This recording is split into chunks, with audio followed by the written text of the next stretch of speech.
Vamos lá, vamos lá. Está na hora da gente saber da previsão do tempo com o Guilherme Borges, lá na Clima Tempo. Bom dia, Guilherme. Bom dia, Tavinho. Prazer estar aqui com você. Vamos lá. Bom, aqui você ouviu a conversa minha com o Silmar, né? Vamos aguardar o que vai acontecer durante a tarde para a gente poder comentar amanhã, porque está tudo. É caixinha de surpresa. Todo dia tem um zum. Né? Tá bom, é bom assim porque não cai na rotina, não fica monótono. Né? E o tempo também tá assim? Tá na rotina, no monótono ou vai ter chacoalhão também? O clima tá parecido, Tavinho. Tá bagunçado, tá bagunçado. Gente, Olhando como é principalmente, que tá essa Tavinho. bagunça aí? Conta a bagunça do clima agora, então, vamos lá. Vamos lá, deixa eu te mostrar aqui. Bom, começando principalmente pela imagem de satélite, Tavinho, o que a gente vê hoje? Uma condição de muita nebulosidade ainda por algumas áreas do sul ali, avançando. O que a gente tem de novo? A gente tem a formação de um ciclone extratropical, principalmente nessa área com mais nebulosidade, na imagem de satélite, como a gente pode ver. Ele está ainda em processo de formação. Esse sistema vai ter uma frente fria associada a ele e deve trazer o retorno das instabilidades para os três estados do sul.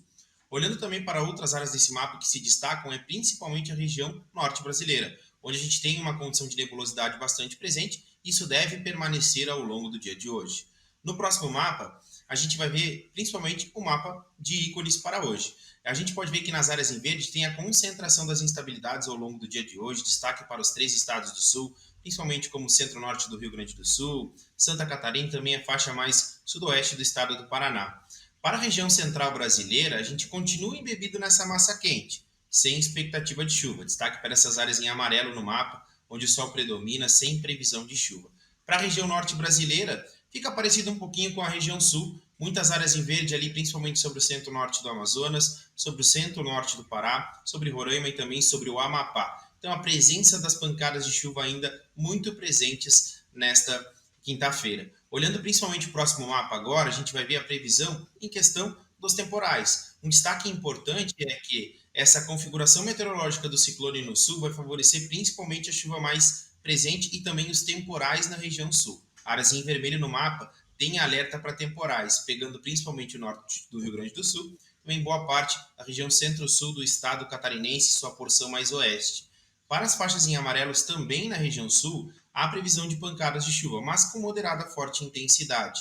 Outro destaque importante desse mapa é para a região norte brasileira. Como eu falei para vocês, as instabilidades se concentram nessa porção mais norte da região norte brasileira e destaque para as áreas em vermelho, pegando principalmente esse norte amazonense, Roraima, esse noroeste paranaense e também o Amapá e uma partezinha ali do litoral do Pará também, né? E outro destaque na região mais noroeste do estado do Maranhão. Há alerta para temporais nessas áreas justamente por essa configuração meteorológica está intensificando a chuva e na região norte esse calor e umidade que é típico ali da região também estimula muito a formação dessas nuvens de chuva. Para as áreas em amarelo, a chuva chega mais na forma de pancadas com moderada forte intensidade. Para o próximo mapa, a gente vai ver a questão da região central brasileira. A gente fica embebido nessa massa mais seco e o destaque fica para essa umidade relativa do ar que segue caindo a níveis críticos. E, consequentemente, região ali mais centro-oeste, sudeste, interior do nordeste e a região mais sul da região norte brasileira, pegando principalmente os estados do Tocantins e sudeste do Pará, a gente deve ter uma queda da umidade relativa do ar, ficando abaixo dos 30% nos horários mais quentes do dia, mas algumas áreas, como as áreas em vermelho, se destacam principalmente por essa propensão de queda mais significativa da umidade, ficando abaixo dos 20%, ou seja, tempo bastante seco na região central brasileira.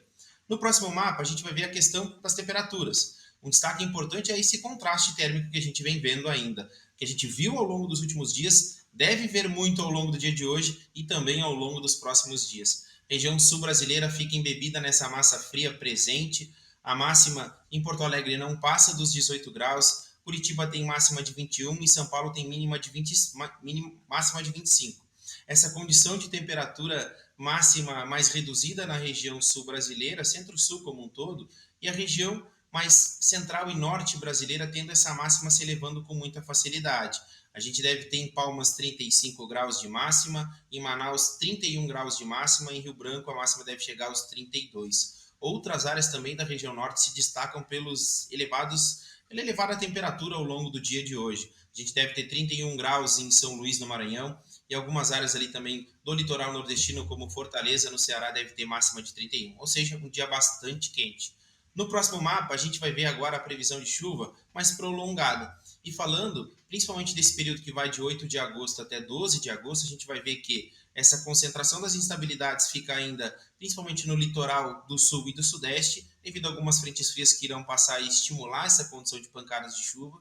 Os acumulados devem variar entre 30 e 40 milímetros. Região mais interior, tanto do sul quanto do sudeste e também do centro-oeste, devem ficar embebidos nesse tempo mais seco, que é característico, então, sem expectativa de chuva significativa.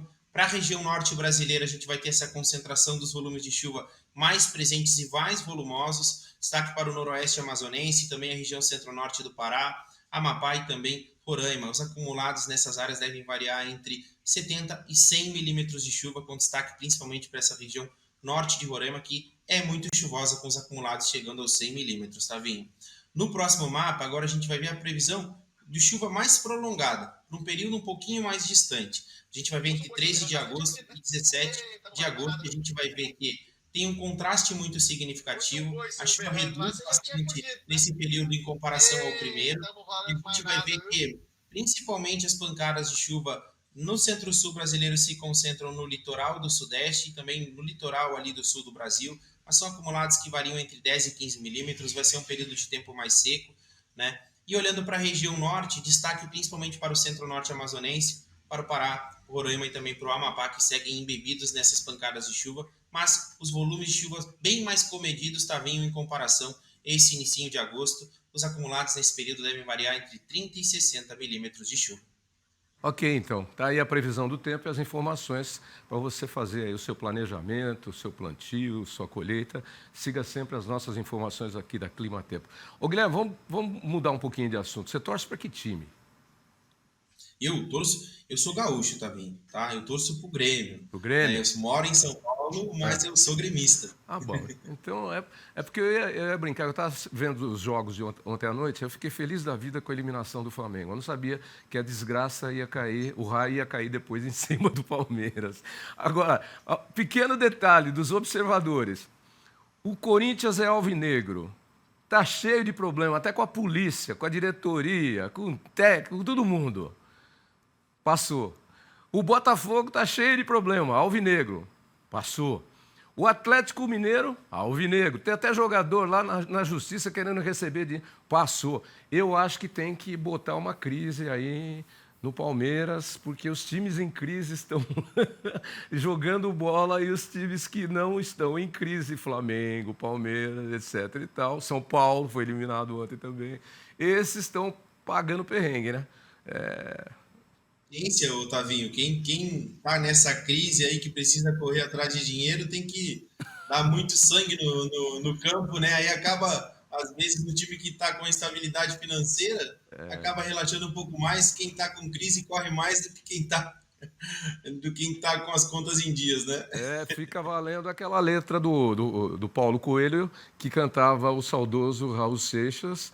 Cuidado, porque eu é que não me sento no trono do meu apartamento com a boca escancarada, cheia de dentes, esperando a morte chegar. Se vira, vai trabalhar, corre atrás da bola, porque senão, blau, blau.